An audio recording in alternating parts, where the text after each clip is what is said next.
This is the 77 WABC minicast. Welcome back to the Stone Zone right here on the Roger Stone Show. Now I have a guest who I have wanted to have for some time. Thomas J. Baker, I'm going to call him Tom, is the author of a terrific book, The Fall of the FBI, published by Post Hill Press. I strongly urge you to grab it. I found it fascinating because I needed to understand why it was that 29 heavily armed FBI agents in full SWAT gear, wearing night goggles and brandishing fully automatic M4 assault weapons, stormed my home on the morning of January 19th, 2019, to arrest me for the first time nonviolent crime of allegedly lying under oath for Congress. I had no prior arrests. I had no criminal record. There was not a firearm in the home. And because I'm universally recognized thanks to CNN, I most certainly was not a flight risk. My lawyers had told them previous times that if they intended to charge me, I would be happy to turn myself in. But somebody in the Justice Department and somebody in the FBI decided this over-the-top raid was necessary, and it was approved by whoever was the head of the FBI bureau in Miami at the time. That poor bastard has tried to text me and email me several times insisting that he never approved it. Well, but he's lying. So, I want to understand what's happened to the once widely respected and vaunted FBI, once viewed as one of the premier law enforcement organizations in the world. And there is no better person to explain this to us than Tom Baker.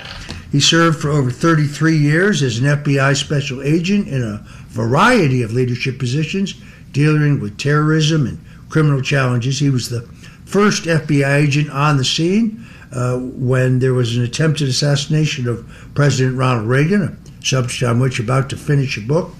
Tom has been published in the Wall Street Journal, the Hill newspaper, the Washington Examiner, the Washington Post, the Spectator, and the Federalist. You've seen him on Fox News, Fox Business, as well as CNN's Crimes of the Century. Tom Baker's international experience is also extensive. He served as the legal attaché at the American Embassy in Canberra, Australia, where he was responsible for maintaining U.S. law enforcement interests in a large part throughout the Asian Pacific. He was then assigned to be the legal attaché in Paris, France, where he developed expertise not only in Western Europe but in much of Africa.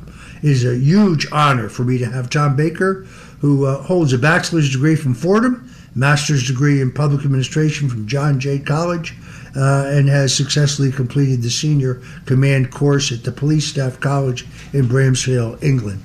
This is a fellow who knows what he's talking about. It is my high honor to have Tom Baker join us today in the Stone Zone. Well, I'm honored to be with you, and I really appreciate that very gracious introduction. Well, Tom, you're a very accomplished figure, and I think you are the very best man, based on your terrific book, The Fall of the FBI. Folks, go out and order this book right now. You can easily find it online. I found it fascinating. It was a page-turner. I couldn't put it down until I finished it. I've actually, this past Christmas, I gave it to a number of my friends as a gift. It's published by Post Hill Press. It's called The Fall of the FBI. Folks, go get this book. I think you'll enjoy it. But, Mr. Baker, you've argued that the FBI's fundamental problems began when it drifted away from its law enforcement mission and towards an intelligence mission. When exactly did that transformation begin, and why do you think it happened? Yes, I think all of the recent problems, including the situation with you and so many others who had their rights abused, and that's what it was an abuse. I think it all traces back to the change in culture, and that happened before Comey. It was done by the man who handpicked Comey, Bob Mueller, when he was director. If you let me just take a minute and explain this and lay it out for people. Bob Mueller became the FBI director just 5 days before the September 11th attacks, which were shocking to our entire system, our entire society. And the attacks happened on a Tuesday. On Saturday morning, Mueller was summoned to Camp David, where President George W. Bush was with many of his top advisors. planning their reaction, their response to this horrible attack. And Mueller went there. Well, in the essentially three and a half days had gone by between the attacks on Tuesday and that Saturday morning, the FBI had done what it does best: investigate. And in those 3.5 days, they had identified all the hijackers, their financial support, their past travel, their connections going back to Al-Qaeda. And Mueller was ready with this report in hand, and he started to give the report to the president, George W. Bush, in this rustic setting in Camp David, Maryland. And Bush cut him off and said, "I don't care about that. I just want to know how you're going to prevent the next one." Later that same morning, George Tenet came up and presented a plan of action, Tenet being the CIA director at that time. And when he was done talking, George W. Bush said, "That's what I want to hear." Turning to Mueller as he said that, Mueller told us on numerous occasions that he was humiliated by that, and he vowed to change the FBI's culture. And that's the word he used. And he wanted to make it into an intelligence-driven organization. Now, many people, could say, well, maybe that was called for at the time. And some of it might have been. But the reality is, in changing the culture, it led to a lot of problems. And it led ultimately to misfeasance and malfeasance. Well, as you know, the charter of the CIA very specifically prohibits them from any activities on American soil. That's a joke, of course, given their nefarious history of violations of both law and the Constitution. Whereas the FBI was supposed to be the premier investigative government bureau in the country. And it was. It seems to me that they have been, sadly, very heavily politicized. Growing up, it's interesting. When you're in high school, they give you a copy of a book called Masters of Deceit by J. Edgar Hoover. I don't want to get into a long debate about Hoover. He did a lot of good things. He did a lot of things that were overtly political. It's not why we're here today. But for most of its history, the FBI's primary purpose was investigating crimes and gathering evidence for future prosecution. Now they seem to have morphed into an intelligence mindset. You've just explained to us why. By the way, George Tenet got the Medal of Freedom, which after the failures of 9/11, I don't honestly think he was entitled to. Did the Bureau lose something essential when agents stopped thinking about investigations and start thinking like intelligence officers? Absolutely. And there's a fundamental reason for that. And your mission for everybody, and if you're selling automobiles, whatever you're doing, your mission affects your behavior, affects your culture, and organizations develop a culture. In law enforcement, and this applies to state and local police as well as the FBI, in law enforcement, consciously or unconsciously, your activities every day are leading you to the day when you have to stand up in court, stand up before a judge, stand up before a magistrate, stand up before a grand jury, raise your right hand and swear to tell the truth, the whole truth, and nothing but the truth to a set of facts. Now, that develops a certain mindset. Now, in the intelligence world, they necessarily operate to a different paradigm. They're very free-wielding in their thinking. They're allowed to and encouraged, especially intelligence analysts, to think of any possibilities, any possible explanations. They're very free-wielding in their thinking, and they are not guided or hemmed in, you might say, by our Constitution, particularly the first 10 amendments, the Bill of Rights. So that develops a different mindset. And with that mindset in intelligence agencies, they use every day deceit and deception. And I've spoken to a lot of them, and they will tell you this leads to problems in their own personal life. They get so used to what they call operating, we would call it lying, that it leads to family problems and problems in the workplace. So there's a whole different mentality. And once you become an intelligence agency and develop that mentality rather than the law enforcement mentality, you're much quicker to bend the truth or bend a set of facts to satisfy your political masters. Yeah, I think of the old TV show Dragnet. Remember Joe Friday used to say, just the facts, man. We're just interested in the facts. That's investigative work. That's police work. That's what the FBI used to excel at. The Central Intelligence Agency, I have a long piece on this I just wrote. This has become an epically politicized and corrupted organization. I am curious about how the creation of the Director of National Intelligence position changed the culture inside the FBI. Today, Senator Tom Cotton from Arkansas wants to close that office and shift all the responsibility for declassifying documents to the CIA, which means we'll never learn the truth about anything. It's one of the worst ideas I've ever heard. But how did the formation of the Office of the Director of National Intelligence change the culture inside the FBI? Well, that was part and parcel of the reaction, and understandably, but in reality, the overreaction to the September 11th attacks. There was a lot of talk about a lack of coordination, a lack of connecting the dots. Some of them may have been true, but that's a risk we take in democracy by segregating and separating people who investigate American citizens from people who investigate or study, research foreigners. So one of the many things they did, they reorganized the whole government. They created the Department of Homeland Security through a lot of agencies together.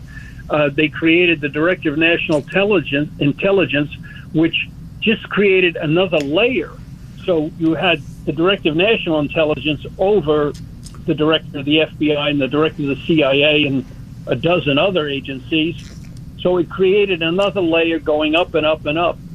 And that's another side problem that's happened with the whole reorganization of the government, as well as particularly with the FBI, is the layering and the layering of more layers of bureaucracy on top of more layers of bureaucracy. Well, I guess I would have to argue that the CIA director could have declassified all of the documents that proved that Russia was a hoax during Donald Trump's first term, but he did not do so. And then more recently, the Director of National Intelligence, Tulsi Gabbard, had the courage to declassify those very documents. Tom, we got to take a quick break for a commercial message, and then we'll be right back with more. I want to talk more about your great book, The Fall of the FBI. And we're back in the Stone Zone here on the Roger Stone Show. We're talking to Thomas J. Baker. He's allowed me to call him Tom.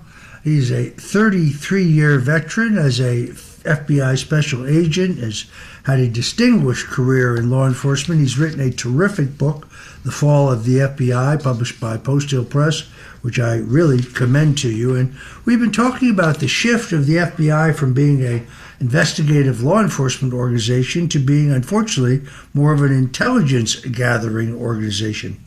Tom, you spent decades inside the Bureau. If an FBI agent from the 70s or 80s walked into headquarters today, what would shock them the most? Well, one of the two things, actually, part and parcel together. The increased bureaucracy. Once Mueller took over, and it continued under Comey, and Wray did nothing to curtail it, the bureaucracy just grew. Mueller created so many more divisions, so many more executive positions in headquarters. For instance, around 2000, there were 10 divisions in FBI headquarters, each headed by an assistant director, and the assistant director reported to the director. Now, believe it or not, there are 30 divisions in FBI headquarters. There's an extra layer of executives above those assistant directors between them and the director. It's just growing tremendously. And part and parcel of that, looking to the CIA, Mueller also created and enhanced the position of FBI intelligence analyst. So now there are thousands of intelligence analysts, and they're given a lot of status and independence. There had been analysts early on in the Bureau, maybe one or two here and there to different squads, squad of agent being a group of anywhere from 12 to 20 agents to help them with their work. But now they're an independent entity on their own, and they call a lot of shots. And a lot of agents at the time when Mueller was doing this objected, and they said the model of the CIA intelligence analysts just really doesn't fit in an agency like the FBI. And part of the reason is they're just so freewheeling. And we saw it come to bad fruit in the so-called Richmond memo, where two intelligence analysts, an individual and her supervisor, came up with this paper asserting that traditional Catholics were somehow a threat, that they were potential extremist terrorists, right-wing terrorists, with no basis in fact. It was just raw speculation.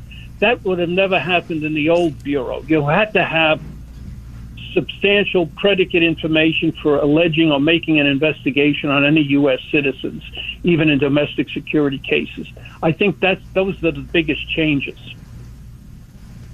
It is quite extraordinary. Let's talk about Jim Comey. It's interesting. He and I were both charged with the same crime, lying under oath to Congress. There's a huge difference.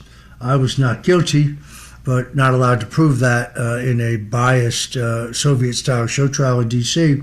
James Comey, based on the evidence, I think it's fair to say, when you have an email in which he specifically directs one of his associates, a law associate, to leak classified information to the New York Times and then denies that under oath, I'd say that's pretty strong evidence of guilt. But he was allowed to quietly turn himself in. There was no 6 a.m. raid on his home with CNN TV cameras 25 feet from his front door.